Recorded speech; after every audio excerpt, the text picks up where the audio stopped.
Deputy Speaker, the tax system, like the legal system, is a fundamental structure that underpins Australia's modern society.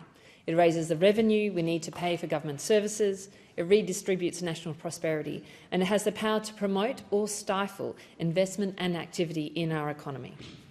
But Australia's tax system is no longer fit for purpose. And while there are many aspects that require reform, the impact that the current system is having on small businesses requires urgent attention.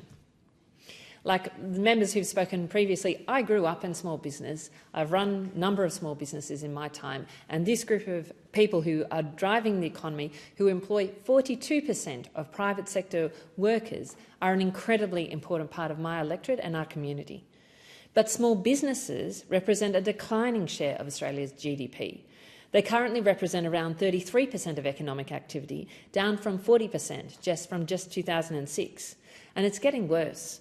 ASIC data shows that insolvencies have risen by 40% over the last 12 months, and half of those small businesses that have managed to stay afloat have considered closing their doors. This chimes exactly with my experience of being in Wentworth in the last few weeks, going around talking to small businesses specifically, and many of them are questioning whether they should go on. This is a major concern for the Australian economy, as small businesses are also a wellspring of innovation and productivity. Private investment in Australia as a share of GDP is at its lowest level since the early 1990s, with corporates choosing to distribute profits to shareholders rather than reinvest in innovation, and that innovation is what we all need. Now, in my discussions with small businesses, they are asking for three things from our tax system. An ATO who is a partner with them when they hit hard times. They want policy certainty once a government announces a policy, particularly a tax policy, that is followed through. And they want tax reform that builds resilience and innovation in the economy. And frankly, we're not getting either of those.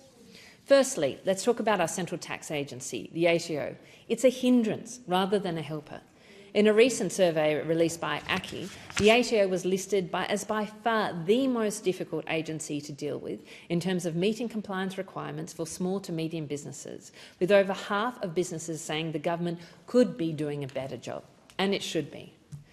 But secondly, even when the government is explicitly trying to use the tax system to help small businesses, the politicisation and the back and forth in this place means that the wedging opportunities stop creating that certainty for small businesses.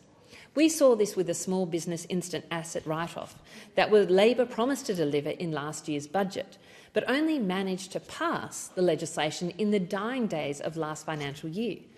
The uncertainty created by the government's inability to pass a core budget measure that was promised to the small business community exacerbated confusion and frustration in the business community.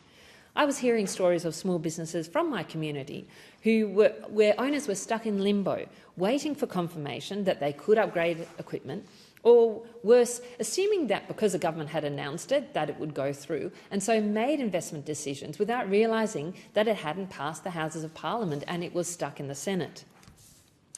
This sort of uncertainty is anathema for what businesses need to be able to make the decisions and the investments that drive the economy, that employ 40% of the private sector workforce, and frankly provide livelihood and opportunities for so many Australians.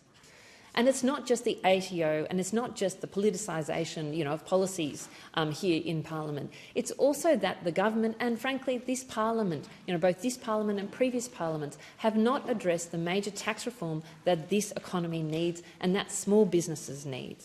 Because tax settings are preventing young Australians from getting into the housing market, but also from getting into businesses.